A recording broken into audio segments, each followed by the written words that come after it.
All right. Let's get the sci-fi express lane. Let's hit our directional signals and go into the sci-fi express lane. Oh yeah.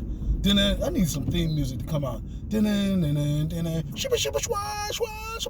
Some space stuff. Anyway, today I'm going to re-answer. Is that a word? Is that a thing? I want to answer again a question that I've asked a couple of times on here, because I think the answer needs to stay fluid. Maybe if it's, oh shoot, I'm blurry. Maybe it's the same answer, right? Maybe it's the same answer, but it certainly evolves. So yesterday, I was talking to one of my A students who I was so happy to grade his paper, right? Because he could have exempted, but he likes writing. Maybe he likes me. So he decided to take the midterm exam. And the cool thing was I graded in front of him, I was like, yeah, this is how we grade in this. And let's see what your essay looks like. And it was really good. So after he got 91, he understood the areas that I took off. And he was like, cool. So he asked me a question. And I had answered this a few times. Why do we write Black Sci-fi? Like, what's the importance of Black Sci-fi? You know what I'm saying? As opposed to, say, the kind of the mainstream sci-fi that's out there. What distinguishes it? One of the things we always talk about, okay, it comes from black writers. Okay, it involves black characters. Okay, it involves black scenarios, right? Like, what the hell is black scenarios?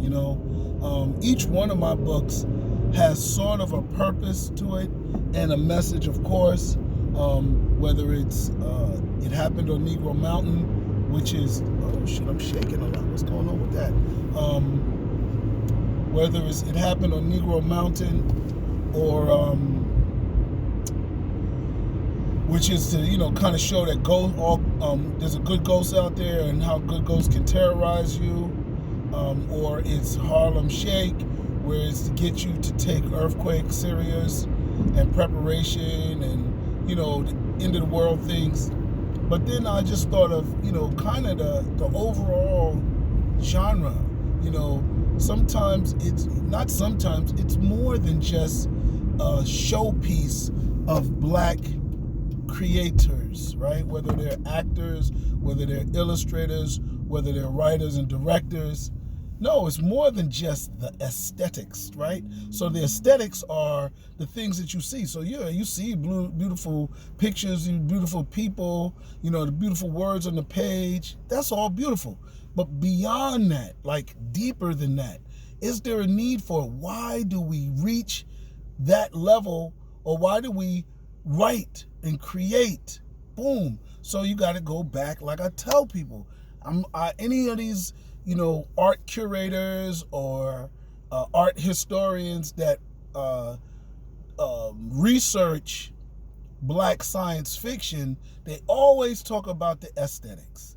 I hate that, because it used to be Sun Ra, black sci-fi is music, right? No, it's not only that. It is those things, but it's not only that, because white sci-fi, Western sci-fi, is not aesthetical. You look at all of these science fiction stories like Foundation, like I, Robot, like War of the Worlds. Heck, let's go back to the original, Mary Shelley's Frankenstein. All of these are white sci-fi interpretations or answers to big arcing questions. What will happen to us in the future? What if we build robots? How will the world end? What happens if aliens come to Earth and visit us? Is it an invasion?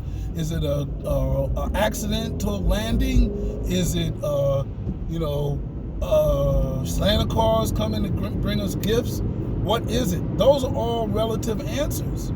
So I told him, I said, there's a reason why Africa doesn't have a space program. With all of the brilliance that they have in science and technology, they don't have a space program. Not only, well, they do have space programs. They didn't say they don't have a space program. They're not building guns in space, right?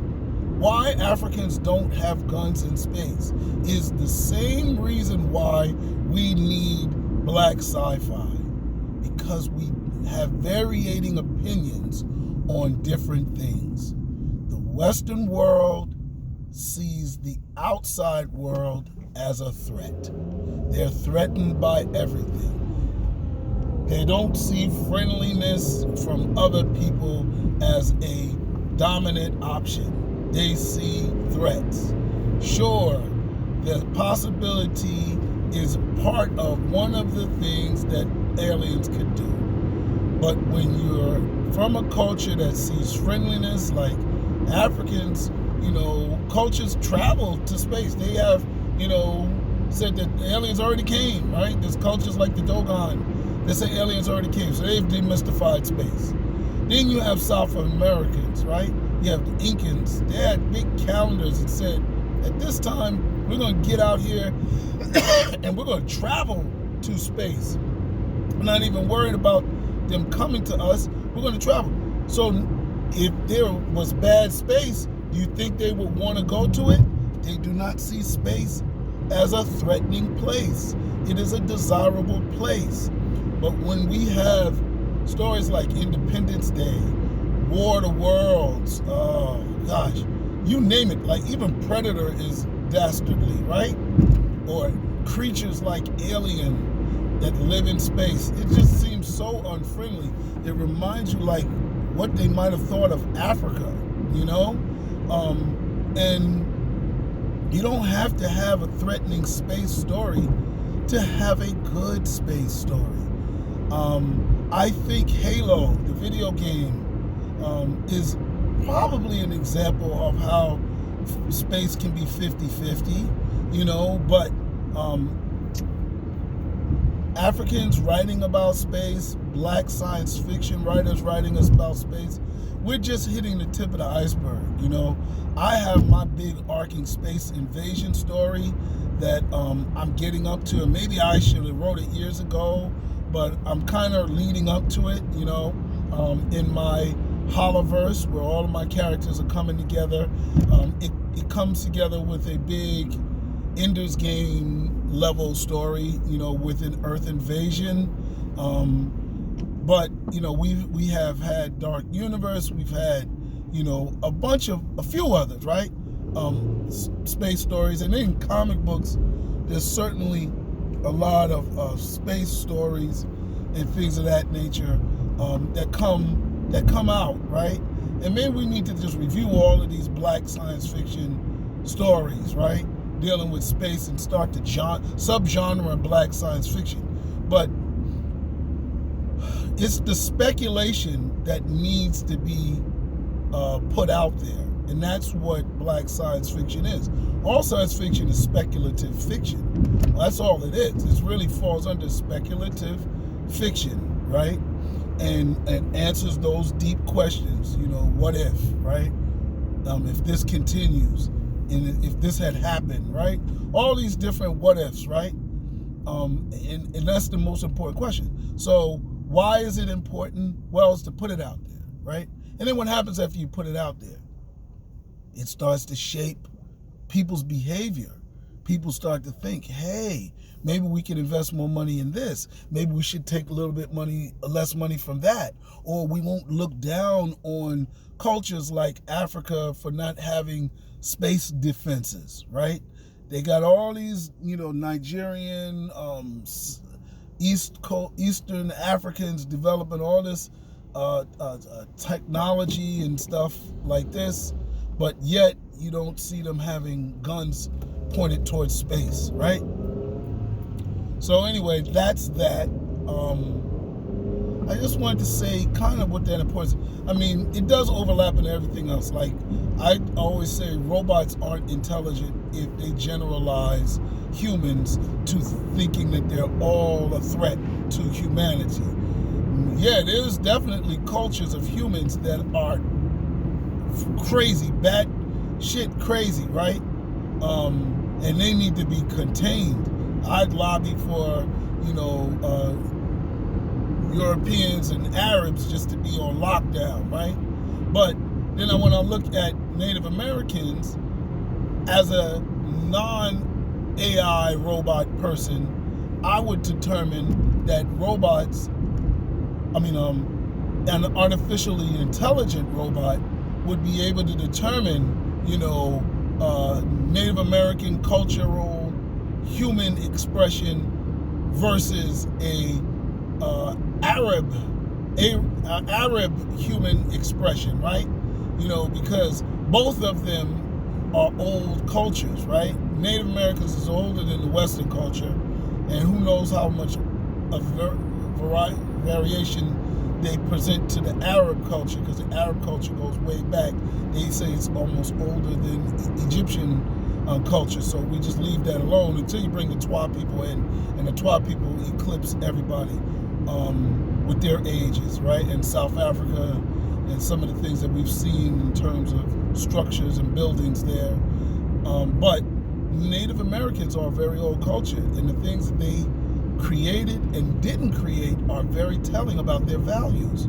So would an artificially intelligent brain be able to determine that? And how the Asians, the Pacific Islanders, responded to their northern invasion and building the wall and the things that they've done since that wall that didn't work, by the way.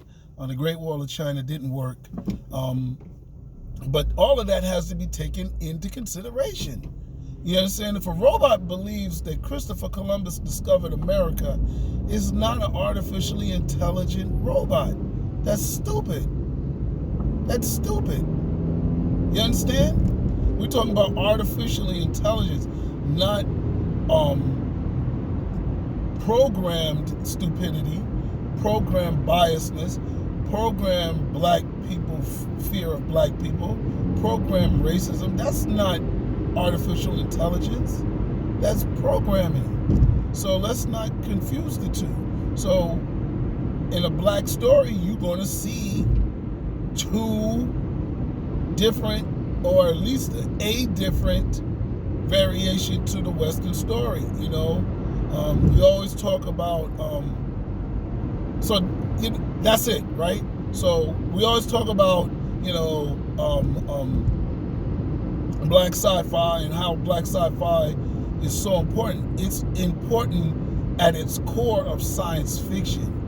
Black people in America have a unique history that gives them a unique perspective on the world that allows them to check white people and Western cultures, and if they're smart enough, to check Arab cultures in ways that maybe Africans or other people won't, because of our experiences. So anyway, that's where we at. On my way into school, of course, we got another school shooting threat. It's ridiculous. But I don't have no dang bulletproof vest. I need to buy one. But anyway, it's been a pleasure talking sci-fi and expressing myself on the Sci-Fi Express lane. So please do me the justice by liking and sharing and commenting. And then, don't just like the video, subscribe. I need to have discourse, man. I'm put my email down there, start adding my email to the description, because maybe y'all don't want to just comment. Maybe y'all want to send me emails. But I'm definitely going to put all of that in there. Thank you. It's getting close to the end of the year. I don't know if I'll do some more, but I know Matrix is coming out. I'm going to see Spider-Man this weekend. What else? Yeah, that's about it. All right. Well, deuces. We'll talk. Peace.